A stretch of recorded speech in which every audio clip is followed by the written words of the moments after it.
Assalamualaikum teman-teman, seperti biasa sebelum mulai Mimin mendoakan semoga teman-teman semua selalu dalam keadaan sehat walafiat. Oke, kali ini kita akan melanjutkan Martial Master versi novel bagian 1219. Bagi yang baru bergabung, selamat bergabung. Dan bagi yang belum subscribe dulu lah agar Mimin tambah semangat lagi nih bikin videonya. Oke, kalau sudah kita langsung masuk ke isi ceritanya.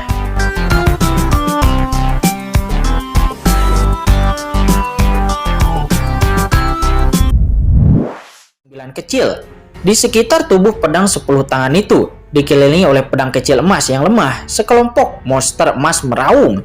10 binatang buas yang aneh ini samar-samar berkeliaran di sungai emas yang tak ada habisnya, memancarkan napas yang luar biasa. Qin Chen kemudian mengamati harta karun Wan Jianhe ini dengan ratusan pedang dan juga 10 tubuh pedang utama yang sangat menakutkan. Dan Qin Chen mendapati bahwa harga 100 juta poin kontribusi untuk harta karun ini itu sebenarnya sangatlah murah. Wan Jianhe, kata Qin Chen. Mata Qin Chen langsung jatuh kepada Wan Jianhe ini, dan Qin Chen sudah memilih dan memutuskan bahwa dia akan membeli harta karun ini. Harta sungai Wan Jianhe ini sangat mirip dengan sungai emas yang waktu itu ditampilkan oleh naga emas Jinlong. Tetapi harta karun Wan Jianhe ini lebih kuat daripada sungai emas. Wan Jianhe, mata Qin Chen langsung jatuh kepada harta Wan Jianhe itu.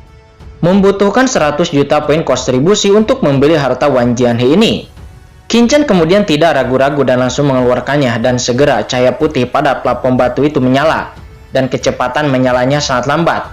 Itu jauh lebih lambat daripada ketika Yang Mulia Mantra memilih hartanya. Itu mengikuti harta karun perlahan dan perlahan terbang. Pedang kecil emas sederhana itu ditangguhkan di atas plafon batu. Pedang kecil keemasan ini terbang langsung ke Qin Chen. Qin Chen lalu mengulurkan tangannya dan memegangnya di telapak tangannya. Wan Jianhe, kata Qin Chen, jejak kekuatan jiwa langsung menembus ke telapak tangan Qin Chen. Dan jejak jiwa itu dicetak di dalamnya. Saya pun melihat pedang kecil keemasan itu mengambang di depan Qin Chen, penuh dengan cahaya. Dan segera setelah itu cahaya putih pun muncul. Sebelum kemudian Qin Chen pun muncul kembali di dalam kekosongan yang luas. Pertukaran Wan Jianhe membutuhkan verifikasi. Jika tidak dapat diaktifkan, itu tidak dapat diambil. Sebuah suara dingin terdengar. Mendengar itu jantung Qin Chen bergerak. Sebenarnya ada proses ini. Dan proses ini tidak ada ketika Yang Mulia Mantra membeli harta sebelumnya. Segera Qin Chen pun terpana lagi. Harta karun seperti Wan Jianhe ini hanya bernilai 100 juta poin kontribusi. 8 wakil pemimpin Tianjua saat ini mungkin tidak akan dapat membelinya. Alasan mengapa harta seperti ini dapat disimpan sampai sekarang jelas karena pendirian Aula Harta Karun ini. Aula Harta Karun Tianjua ini dapat memberikan harta kepada bawahannya, tetapi sama sekali tidak bagi murid-murid Tianjua untuk menjualnya. Terutama harta teratas jelas tidak dapat diukur nilainya. Baiklah, kata Qin Chen. Dia segera memejamkan matanya dan lalu mencoba untuk mengaktifkan Wan Jianhe ini. Segera kemudian dalam kekosongan yang tak ada habisnya pedang kecil keemasan meledak ke langit dan cahaya pedang keluar darinya. Qin Chen segera merasa ada formasi yang menakutkan di tubuh Wan Jianhe ini. Tubuh pedang ini tidak hanya digabungkan bersama, tetapi nampaknya melalui formasi.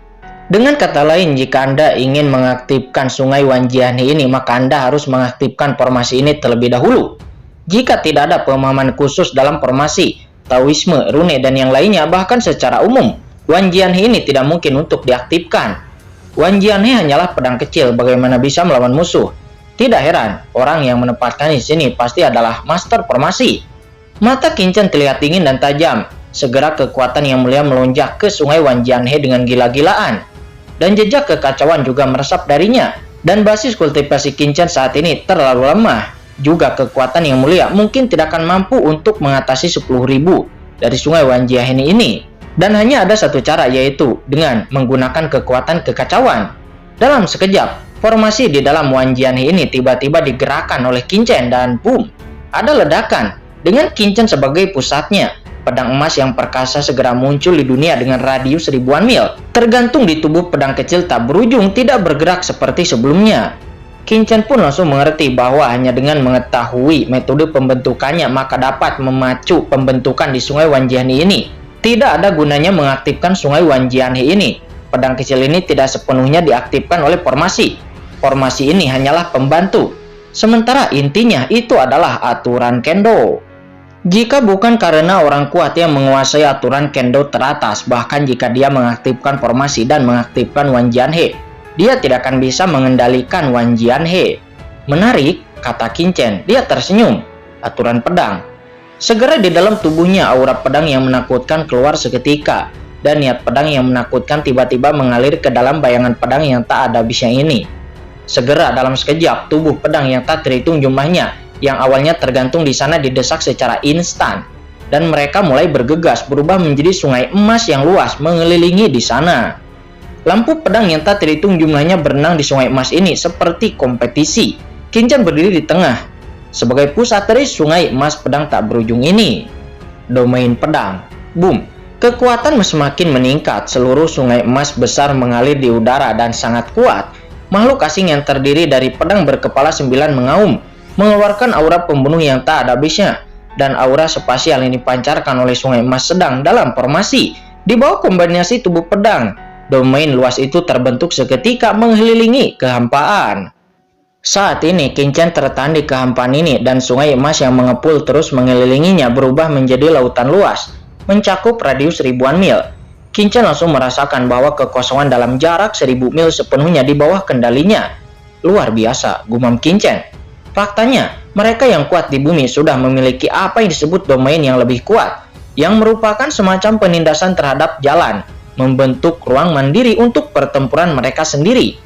Dan setelah Qinchen mendesak energi pedang naga sejati, atau ketika sungai pedang energi sejati membentuk sungai besar pedang Qi, medan sungai pedang yang menakutkan juga akan terbentuk, langsung menyelimuti semua yang ada di area di sekitarnya. Namun intensitas medan ini tidak tinggi karena baik sungai panjang pedang maupun sungai pedang naga sejati sebenarnya bukanlah entitas, melainkan domain menakutkan dibentuk oleh persepsi Qinchen tentang aturan dan jalan. Mungkin di saat menghadapi ahli yang mulia bumi, aura pedang naga sejati Qinchen dapat sepenuhnya menghancurkan lawan. Tetapi pada tingkat yang mulia surgawi, jurus pamungkas yang dipadatkan oleh kekuatan penguasa murni dan kekuatan aturan adalah itu benar-benar tidak cukup, karena itu bukanlah sebuah entitas.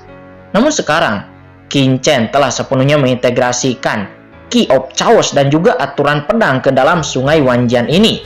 Qinchen langsung merasa tak terkalahkan. Qinchen samar-samar merasa bahwa selama seseorang diselimuti oleh sungai Wanjian miliknya ini, bahkan jika itu adalah ahli yang mulia surgawi yang kuat, sangat sulit untuk bisa membebaskan diri. Hahaha, kata Qinchen. Dia tiba-tiba tertawa senang. Pada saat ini, dia akhirnya mengerti mengapa yang mulia naga emas Jinlong mampu bertarung melawan yang mulia surgawi bintang jatuh dan juga yang mulia surgawi Rongyan sendirian tanpa terjatuh. Ternyata pada waktu itu sungai emas Tuan Jinlong itu benar-benar kuat dan bisa bertahan. Adapun sungai Wanjian yang dimiliki Qinchen sekarang, dalam perasaan Qinchen itu mungkin sedikit lebih kuat daripada sungai emas. Selanjutnya Qinchen pun mencobanya dan lalu mendesak Wanjianhe dengan seluruh kekuatannya. Gemuruh. Saya pun melihat cahaya pedang yang tak terbatas meledak seketika, dan bayangan pedang emas terisi dengan gila-gilaan seperti bola emas yang terus mengambang di luar. 3.000 mil, 6.000 mil, 9.000 mil, 10.000 mil. Ketika Wanjianhe didesak untuk mencapai 10.000 mil, Qinchen langsung merasa akhirnya itu telah mencapai batasnya. Apakah itu dalam radius 10.000 mil? Itu sudah cukup, kata Qinchen. Keadaanku saat ini cukup untuk memiliki sarana yang cukup untuk menghadapi Tianjun yang kuat. Mengatakan ini, Qinchen tersenyum dan mengangguk kepada dirinya sendiri.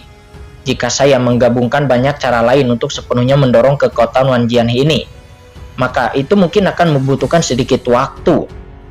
Tetapi itu dikhawatirkan dapat memusnahkan ahli Tianjun biasa dan bahkan mungkin dapat menjebak ahli Tianjun tahap tengah. Hal ini membuat Qinchen pun sangat puas. Dengan tambahan satu metode lagi ini, maka Qinchen tentu saja akan senang. Penukar dapat sepenuhnya mendesak Wanjianhe agar pertukaran berhasil. Pada saat ini suara dingin terdengar lagi, dan Qinchen merasa sepertinya selalu ada kekuatan yang menekan Wanjianhe ini sebelumnya. dan kekuatan itu menghilang dengan tenang pada saat ini. Wan Jianhe ini saat ini pada akhirnya telah benar-benar menjadi milik Qin Chen sepenuhnya. Jika tidak, bahkan jika Wan Jianhe ini telah dicap oleh jiwanya sendiri dan jatuh ke tangannya sendiri, dia tidak akan pernah bisa mengeluarkannya dari aula harta karun yang tersembunyi ini. Kekuatan tadi adalah kekuatan aula harta karun tersembunyi ini kan, kata Qin Chen. Dia berpikir, lihatlah keampan yang tak ada habisnya, harta karun tertinggi. Ya, itu seharusnya benar. Qin Chen masih sedikit penasaran dengan tingkat aula harta karun tersembunyi ini. Tetapi pada saat ini Qin Chen sepenuhnya memahami bahwa aula harta karun tersembunyi ini tidak hanya merupakan harta karun tertinggi. Karena jika tidak, Wan Jianhe ini adalah harta karun tingkat puncak surgawi. Sekalipun aula harta karun adalah harta karun puncak surgawi, namun sangat mustahil untuk bisa menahan Wan Jianhe di dalamnya. Seharusnya Qin Chen sudah memikirkannya sejak lama. Qin Chen kemudian melihat sekeliling dan matanya bersinar panas. Harta karun tertinggi, jika barang seperti ini bisa diperoleh oleh Qin Chen, maka pikiran tentang hal-hal baik dalam tubuh Qin Chen, Cakram Gyo Qian Kun, pasti lebih dari sekedar harta karun tertinggi. Bagaimanapun ini adalah dunia yang kacau, dan bahkan harta karun tertinggi pun tidak dapat dibandingkan dengan Cakram Gyo Qian Kun dunia kacau. Karena ini adalah harta yang tak ternilai harganya. Bahkan leluhur iblis pun belum tentu memiliki dunia yang kacau seperti Qin Chen. Hanya saja Cakram Gyo Qian Kun dunia kacau tidak memiliki efek serangan dan hanya bisa membantu. Selain itu, pedang karat misterius juga tidak diketahui levelnya. Sekarang Qin Chen samar-samar memahami bahwa mungkin pedang karat misterius ini kemungkinan besar adalah senjata ajaib dari pedang iblis terkuat yang tersegel di dalamnya. Dan pedang iblis kuat itu kira-kira setingkat dengan leluhur papilun pedang Tongtian, puncak tertinggi, atau bahkan mungkin data semen setengah langkah. Qin Chen tidak tahu karena sampai sekarang Qin Chen belum mengetahui ranah seperti apa yang disebut transendensi, ranah di atas yang tertinggi. Atau apakah itu mungkin hanyalah sebuah pernyataan? Tetapi bagaimanapun juga, jika pedang karat misterius ini benar-benar senjata iblis dari pedang iblis kuno itu setidaknya adalah harta karun tertinggi di masa kejayaannya. Tidak ada keraguan tentang itu. Selain itu, harta karun lainnya Qin Chen juga tidak mengetahui levelnya. Singkatnya, ini sangat kuat, tetapi aula harta karun ini juga haruslah sangat kuat. Lihatlah sisa 20 juta poin kontribusi yang dapat ditukarkan, kata Qin Chen. Tatapan Qin Chen sekali lagi tertuju kepada harta di depannya. Dengan 20 juta poin kontribusi, tidak perlu memikirkan harta karun tingkat Tianjun. Apa yang dipikirkan Qin Chen sekarang adalah untuk melihat apakah dia bisa mendapatkan atau menemukan beberapa bahan yang khusus. Cari lagi di kategori khusus. Tiba-tiba kristal mimpi biru muncul di hadapan Qin Chen. Pesona fantasi. Pesona fantasi itu adalah bahan khusus dari alam semesta dan langit berbintang. Harta karun kerajinan terbaik yang dapat dimurnikan menjadi berbagai harta karun. Pesona fantasi nilai 20 juta poin kontribusi.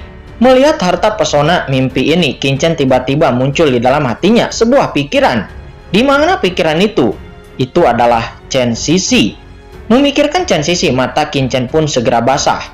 Qin Chen tidak tahu apa yang terjadi dengan Chen Sisi dan bagaimana kabar Chen Sisi di alam iblis. Di awal percobaan surgawi waktu itu, Chen Sisi dibawa pergi oleh putri iblis Lian Xin Luo dan tidak ada berita lagi. Qin Chen samar-samar tahu bahwa Chen Sisi seharusnya pergi ke klan iblis, tetapi Qin Chen tidak tahu di mana Chen Sisi berada. Qin Chen juga telah mengatur Qin Mo untuk memasuki alam iblis untuk menjelajahi jejak ras iblis dan juga menemukan jejak Chen Sisi. Namun tidak ada kabar sampai sekarang. Alam iblis sangat jauh sehingga memotong persepsi antara Qin Chen dan klon Qin Mo. Tetapi dengan Ling Yuan, mereka semua dapat bangkit dalam tingkat tinggi klan iblis. Dan klon Qin Mo tersebut juga secara alami tidak akan terkejut. Selain itu, setelah menerobos ranah yang mulia bumi, Qin Chen samar-samar sudah bisa merasakan napas klon Qin Mo. Bahkan Qin Chen bisa merasakan napas klon Qin Mo itu masihlah sangat kuat.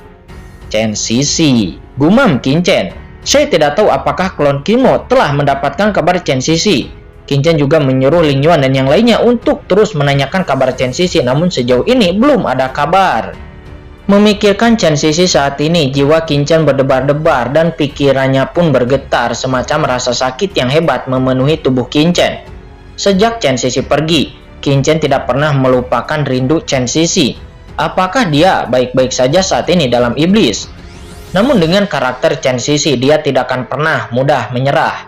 Untuk melihat dirinya sendiri bahkan di api penyucian, Chen Sisi akan dapat bertahan hidup dengan susah payah.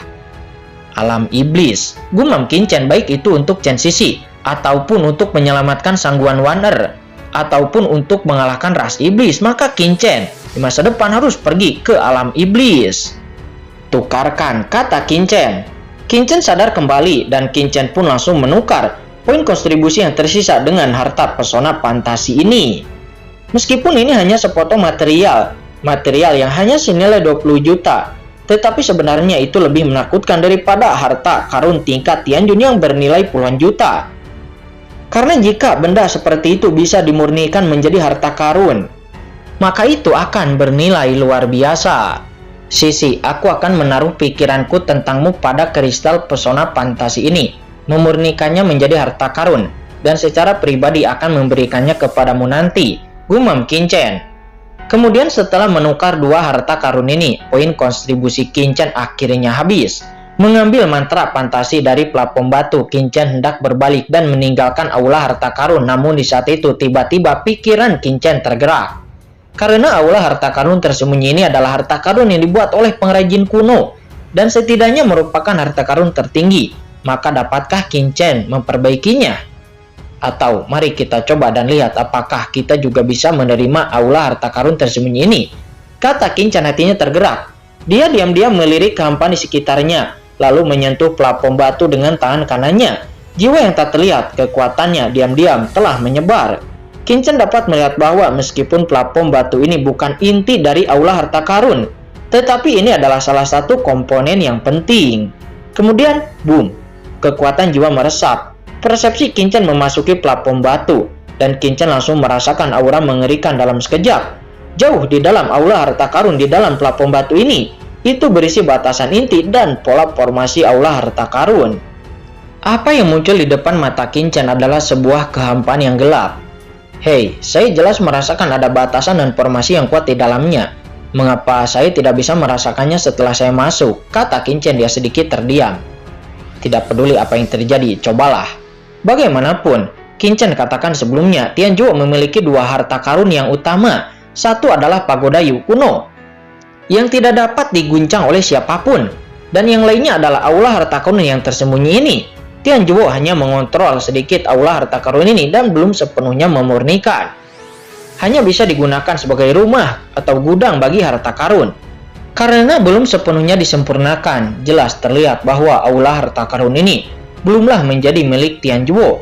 Jika itu dimurnikan sendiri dan mengerahkan kekuatan penuh dari aula harta karun, ini juga mungkin dianggap merupakan kontribusi untuk Tianzhuo. Oke, masuk akal. Qin Chen mengatakan ini di dalam hatinya, sementara kekuatan jiwa yang kuat tiba-tiba mengalir ke dalam kehampaan tak berujung jauh di dalam aula harta karun. Meskipun ini adalah kehampaan yang gelap gulita dan tidak dapat melihat apapun, tetapi Qin Chen jelas merasa bahwa larangan dan pola formasi harus ada di dalamnya. Jadi Qin Chen pun bergegas masuk. Dalam menghadapi hal-hal baik, kamu harus selalu tegar, berani melakukannya secara langsung, dan rasa ragu jelas bukanlah bagian di dalamnya. Kemudian, boom, ada ledakan. Ketika kekuatan jiwa Qin Chen mengalir ke kedalaman kehampaan yang gelap ini, segera serangkaian batasan dan pola formasi yang mengerikan muncul di depan mata Qin Chen, yang merupakan batasan inti dari aula harta karun tersembunyi ini. Ini sangat luas dan kuat. Mata Qin Chen melebar. Apakah itu benar-benar saya temukan? Tetapi sebelum Qin Chen bisa mencoba mengendalikan batasan dan pola formasi ini, tiba-tiba sebuah tekanan yang mengerikan muncul dari aula harta karun yang tersembunyi ini.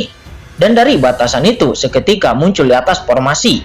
Secara naluriah langsung memantul ke arah Qin Chen dan boom. Kekuatan jiwa Qin Chen pun langsung hancur di bawah tekanan yang mengerikan yang muncul secara tiba-tiba itu. Dan seluruh sosok Qin Chen pun dipaksa mundur, mengambil langkah beberapa ke belakang.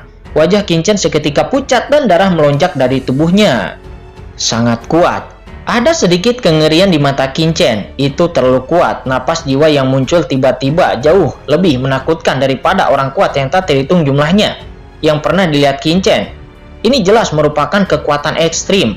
merupakan tanda jiwa yang ditinggalkan oleh ahli teratas yang menakutkan, dan hanya perlawanan naluriah itu saja dapat menghancurkan tanda jiwa Qin-Chen. Sangat kuat sekali, wajah Qin-Chen pun menjadi pucat. Sial, bukankah dikatakan bahwa aula harta karun ini adalah benda yang tidak dimiliki? Bahkan Master Tianjun Shen Gong pun tidak dapat menyempurnakannya. Dia hanya bisa mengontrol salah satu fungsinya. Tapi, bagaimana Qin-Chen bisa mendapat serangan balik dari kekuatan yang begitu kuat? Qin-Chen dapat melihat dengan jelas kekuatan jiwa yang kuat ini.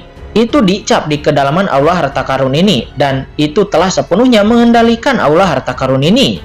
Pihak lain tidak sengaja menembak dirinya sendiri, tetapi itu karena jejak jiwa Qin-Chen yang menyerbu ke dalamnya, yang setara dengan secara paksa menjarah harta karun yang telah dimurnikan oleh orang lain. Serangan balik Naruliah seperti itu dengan kekuatan jiwa. Kemudian tanpa memikirkannya, Qin-Chen langsung tahu siapa dari pemilik jejak jiwa ini. Adakah orang lain yang bisa mengendalikan aula harta karun tersembunyi ini selain Shen Gong Tianjun? Tetapi Qin-Chen tidak mengerti mengapa Shen Gong Tianjun menyebarkan berita palsu bahwa istana aula harta karun ini tidak dikendalikan oleh orang lain.